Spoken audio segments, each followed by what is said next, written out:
The day my sister ran away from her wedding, I was hiding in the hotel kitchen stealing macarons. Just as the cloying sweetness melted on my tongue, a commotion erupted in the front hall. Curious, I peeked out and saw my father storming toward me with a livid expression, followed by several flustered bridesmaids. "Elowen!"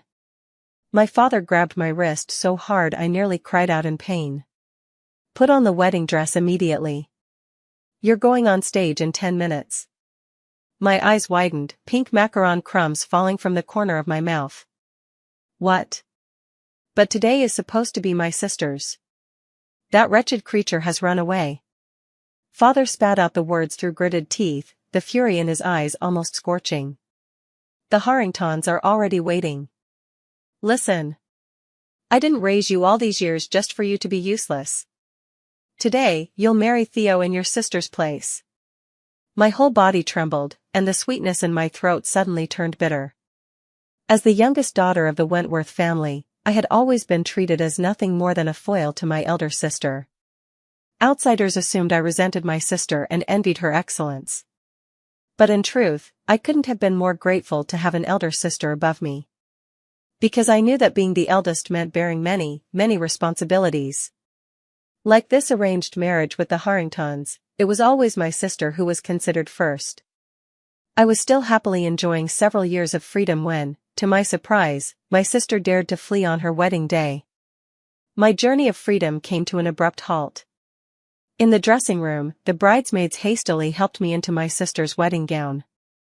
The waist was 2 inches too big, and the hem was so long it nearly tripped me. I sighed, this wedding was utterly ridiculous. Elowen has such fair skin, she actually suits this dress better than Selena, one bridesmaid tried to lighten the mood. I stared at the unfamiliar reflection in the mirror, where flawless makeup masked my youthful innocence.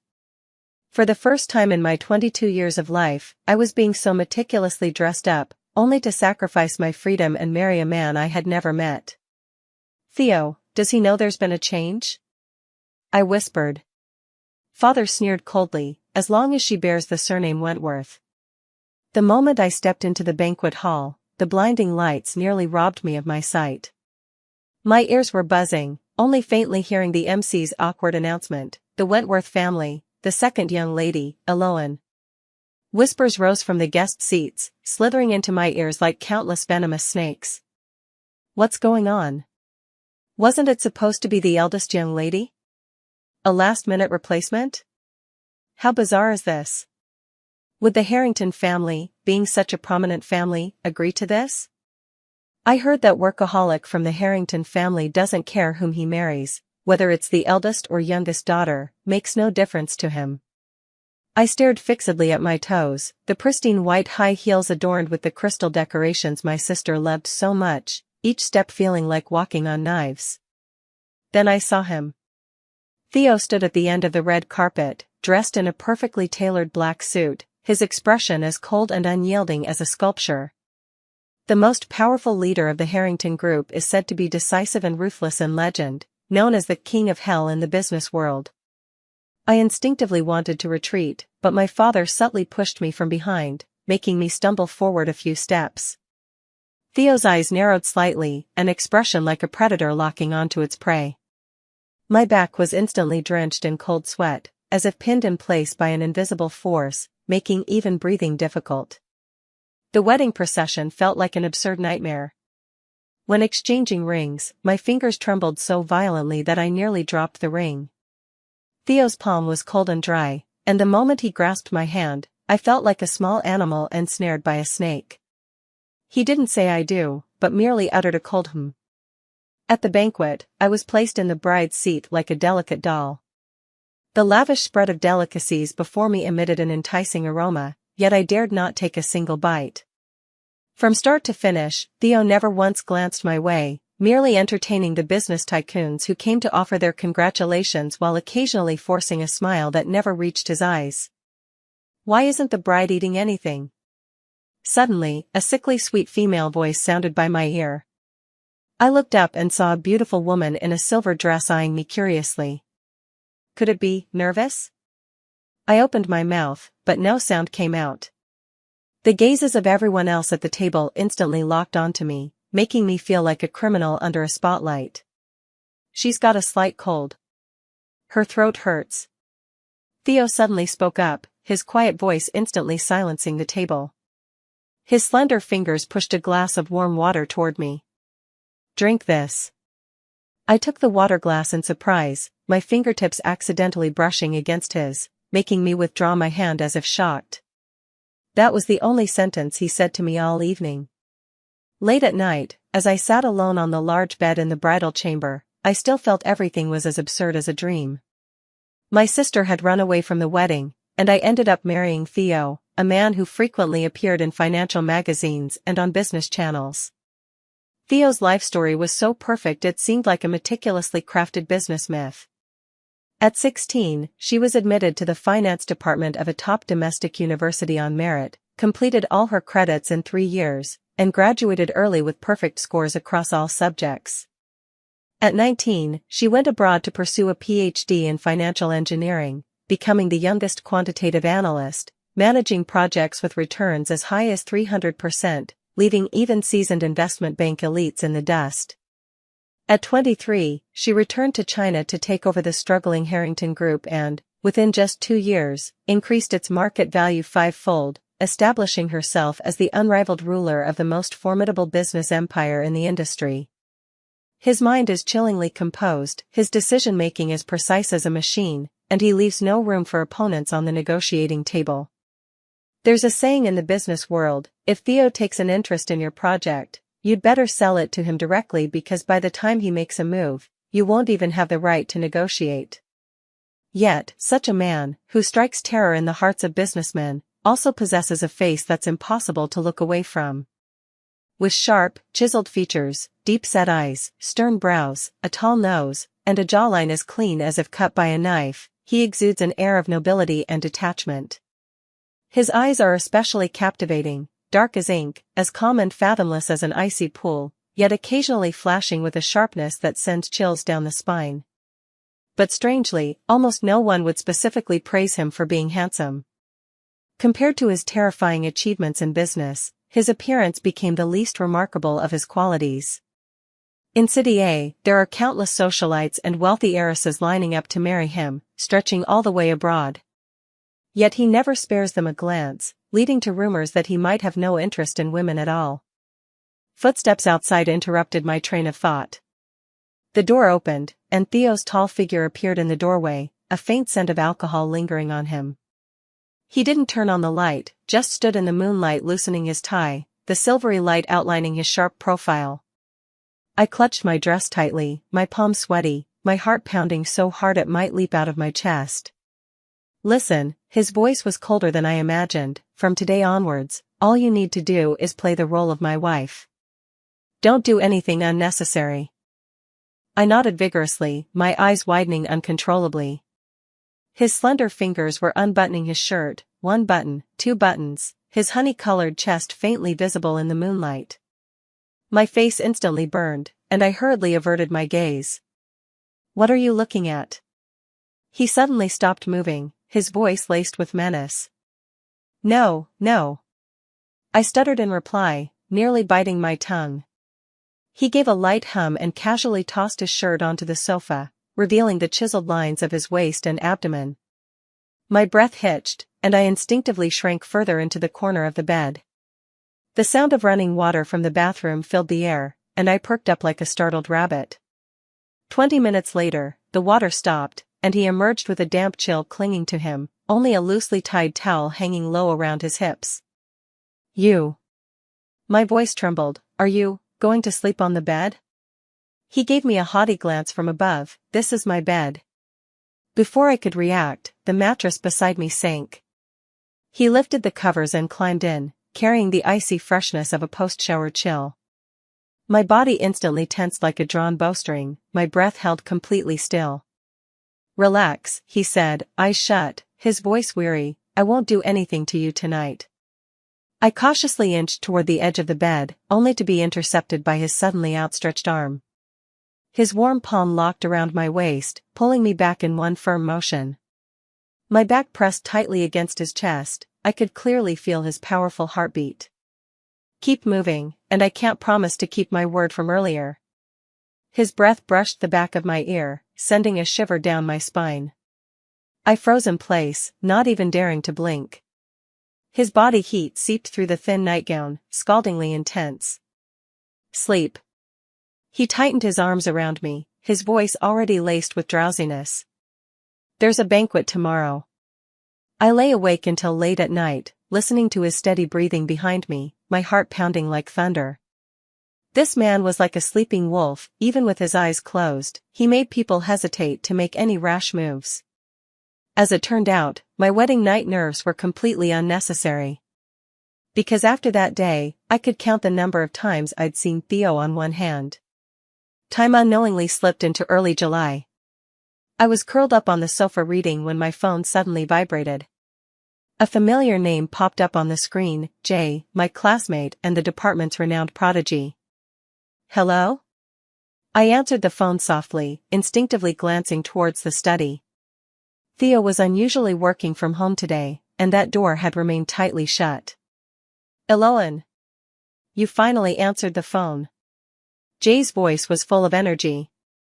Tomorrow the department is organizing a pre-graduation gathering at Blue Toon Club. You must come. Everyone's waiting for you. I bit my lip. Ever since I had to marry Theo in place of my sister, I had barely kept in touch with my classmates. Apart from necessary graduation procedures that required me to go to school, I had been doing my best to avoid my former peers. Theo never questioned my social activities, but I also understood that as Mrs. Theo, I shouldn't casually appear in public. I might not be very convenient. Come on. Jay grew anxious. You got recommended for graduate school.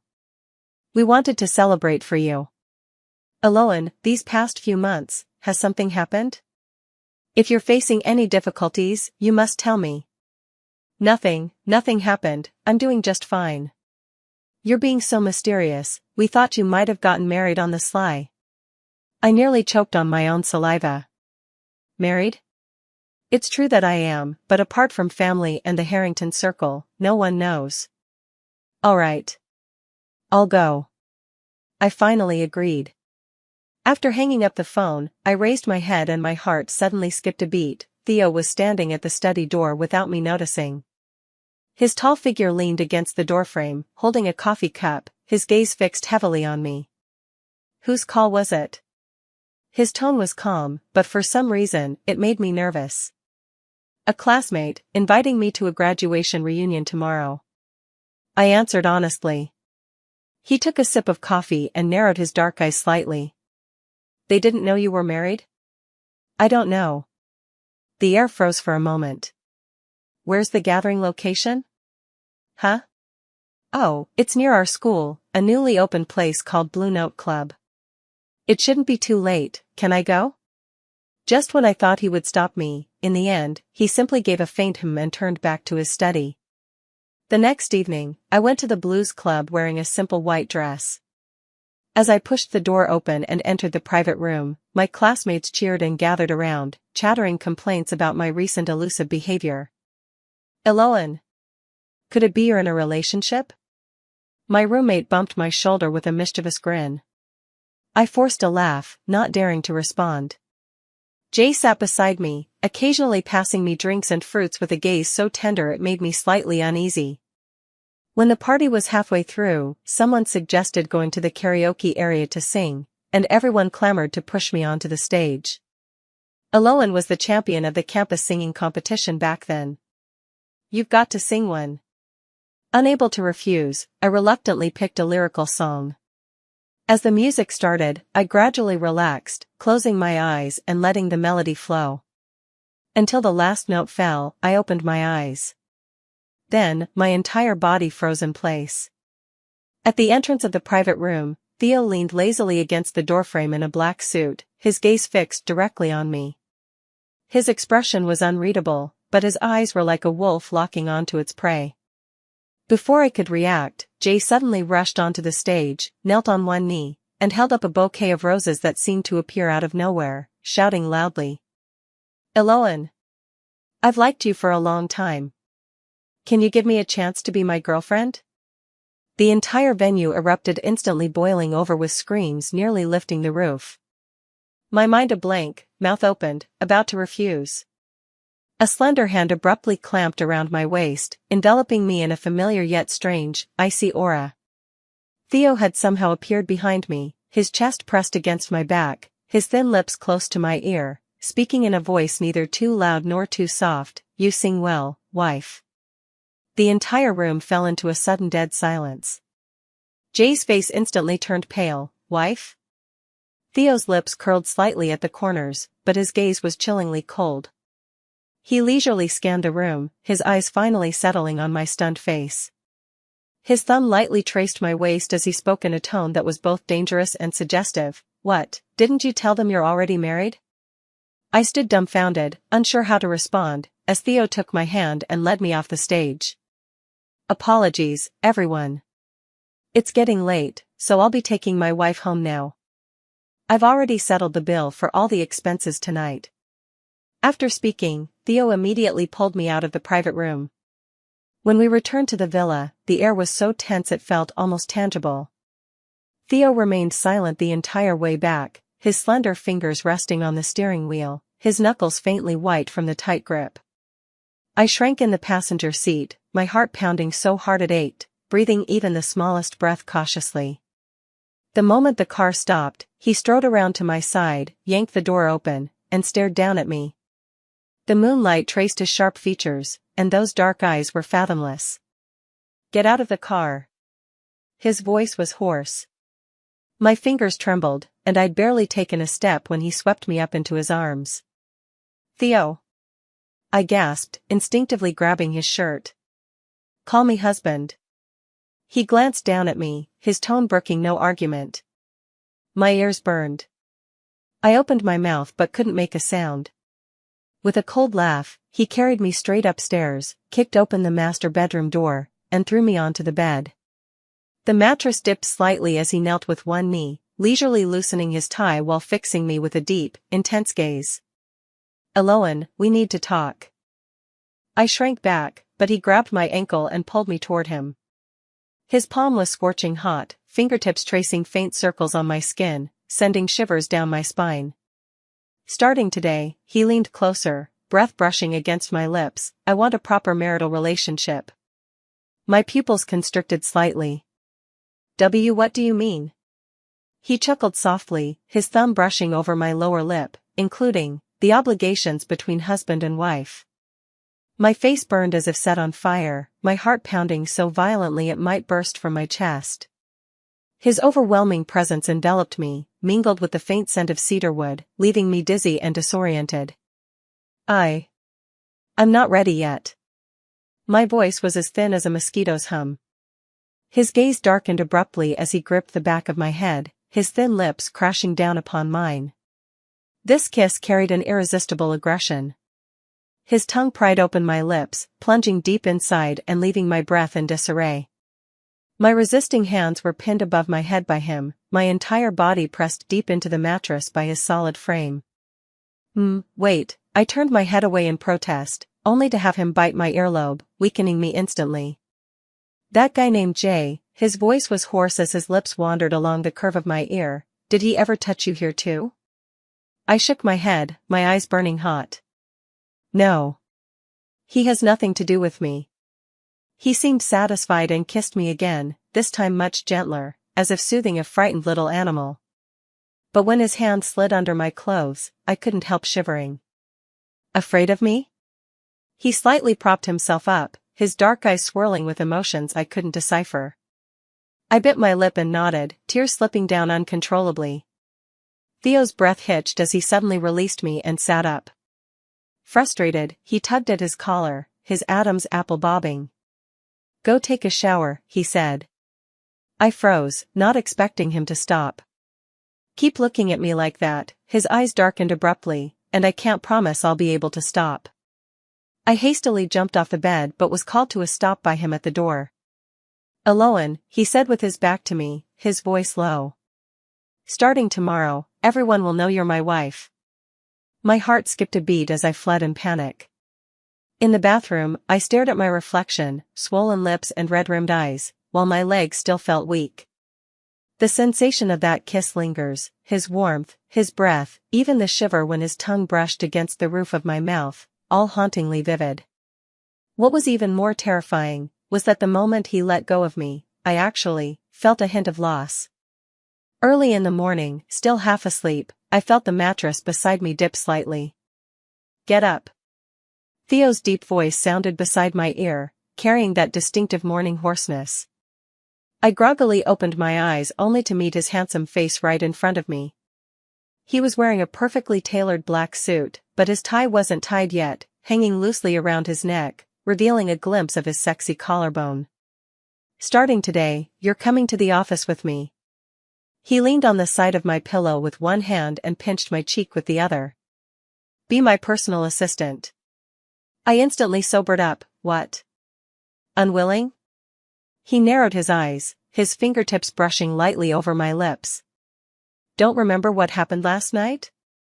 My face burned instantly. That suffocating kiss still seemed to sear on my lips. I can't work as an assistant." I stammered in protest. "I don't need you to know how." He flipped my blanket aside and scooped me up despite my startled cry.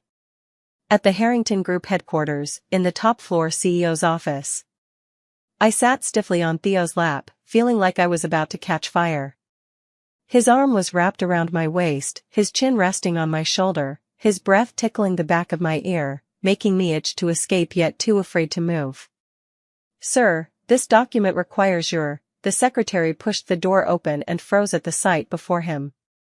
"Leave it on the desk," Theo said without looking up, twirling a strand of my hair between his fingers. After the secretary shuffled out awkwardly, I finally couldn't hold back. "Could you not act like this? Everyone is staring." "Staring at what?" He chuckled, suddenly turning my face to his and kissing me deeply. The kiss was intense and urgent, only breaking when I was gasping for air. "Now they know what they were staring at." He licked his lips with lingering satisfaction. My wife. Soon, gossip spread throughout the company. The aloof and abstinent CEO now had a sweet little assistant glued to his side all day, clearly a seductive mistress. In the break room, as I was about to pour myself some coffee, I overheard a few female employees gossiping. "I heard that woman doesn't even know how to make copies. All she does all day is run to the CEO's office." "No kidding. Yesterday when I delivered some documents, I saw her sitting on the CEO's lap." TSK, the CEO hasn't even been married for long, and he's already keeping someone on the side. My hand trembled slightly, and the coffee cup fell to the ground with a sharp clatter. "Enough talk?" A chilling voice suddenly came from behind. Theo stood at the door at some point, his face terrifyingly dark. The female employees instantly turned pale. "President." He strode over, pulled me into his arms, and kissed my lips in front of everyone. The kiss was both domineering and lingering, and he only let go when my legs went weak. "Let me introduce," he glanced around, his voice cold. "My wife, Elowen." The entire room fell silent. "Did you bring your ID?" Theo suddenly asked me one morning. I did. "Why?" He took my hand and pulled me outside. "Let's get married." I froze in place. "What certificate are we getting?"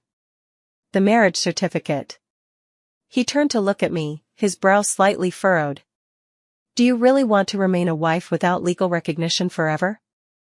Only then did I learn that it was a Harrington family tradition to hold the wedding before registering the marriage. Some even went their entire lives without legally registering, all for the convenience of switching partners later. When registering, the clerk handed over a prenuptial agreement. "Mr. Theo Harrington, this is your premarital asset notarization. Please review it." Theo pushed it back without even looking. "Not needed." Both the staff member and I widened our eyes in shock. "Are you crazy?" I whispered, tugging at his sleeve. "What if you..." "What if what?" He narrowed his eyes dangerously. "Are you planning to divorce me? I mean, what if there's someone else you like?" He suddenly grabbed my chin, speaking word by word. Elowen, listen to me carefully. In this lifetime I, Theo, will only have you as my woman. If the day comes when I change my heart, you can take half of my wealth. Is that sincere enough for you? My heart skipped a beat. The night we got our marriage certificate, Theo took me to one of his regular restaurants to celebrate. A familiar figure suddenly appeared at our table. Sister? My fork clattered onto the plate. Selena had lost much weight, her face pale yet still beautiful. Without even glancing at me, she spoke directly to Theo. Theo, I'm back. Theo wiped his mouth expressionlessly. What do you want? It was wrong of me to run away from the wedding. Selena's eyes welled up with tears. But I was sick at the time, and I was afraid your family would call off the engagement if they found out, so I. But now I'm cured, and we can start over. Impossible. Theo cut her off, taking my hand. Your sister and I are already married. Only then did Selena look at me, her eyes filled with disbelief. How is that possible? Your Harrington family has always. It was you who ran away from the marriage first. Now, Elowen is my wife. Wife. Selena suddenly laughed, pulling out a document from her bag. But as far as I know, the Harrington family has a rule: the eldest son must marry the eldest daughter of the Wentworth family. So what if you've registered your marriage? As long as I return, this marriage is invalid. Theo's eyes turned cold. Who told you that? That doesn't matter, Selena said smugly, tilting her chin up. What's important is, Theo, you're destined to be mine. The atmosphere instantly froze to the freezing point. Theo slowly stood up, looking down at Selena with a voice as cold as a blade. Then I'll tell you right now, the Harrington family, I'm in charge. Who to marry or not to marry, that's my decision. Selena exploded into our lives like a bomb, instantly shattering the fragile peace Theo and I had worked so hard to build. She held that so-called Harrington family rules document in her hand, standing proudly before us as if victory was already assured. Elowen, do you think everything will be simple just because you got married? She sneered. The Harrington family's rules aren't so easily broken. I clenched my fingers, my nails almost digging into my palms. Theo sensed my unease and covered the back of my hand with his large palm, his fingertips gently stroking as if silently comforting me. He lifted his gaze to Selena, his eyes chillingly cold. Selena, are you hard of hearing? I've already said that in the Harrington family now, I call the shots. Selena's expression faltered slightly, but she quickly lifted her chin again. Theo, are you really going to defy family tradition for her? Tradition? Theo scoffed, his eyes filled with mockery. The Harrington family tradition is putting interests above all else. And right now, my greatest interest is Elowen. He stood up, looking down at her with a low and dangerous voice. If you dare disturb us again, I won't hesitate to make you disappear for good. Selena's face instantly turned pale. True to his word, Selena never appeared again after that day. Theo kept his promise. Not only did he publicly acknowledge our marital relationship, but he even announced it boldly to the media: there is only one Mrs. Theo for me, and that will never change in this lifetime. Later, someone asked Theo why he had chosen me so decisively. He looked at me, the corner of his lips lifting slightly, and said, because she's Elowen. And I finally understood that the most beautiful love is not love at first sight, but an unexpected encounter written in the stars. The kindest compensation fate could offer was turning that once forced marriage into a lifetime of willing commitment. The day my sister ran from the wedding, I thought I had lost my freedom. Little did I know, I'd gained the whole world instead.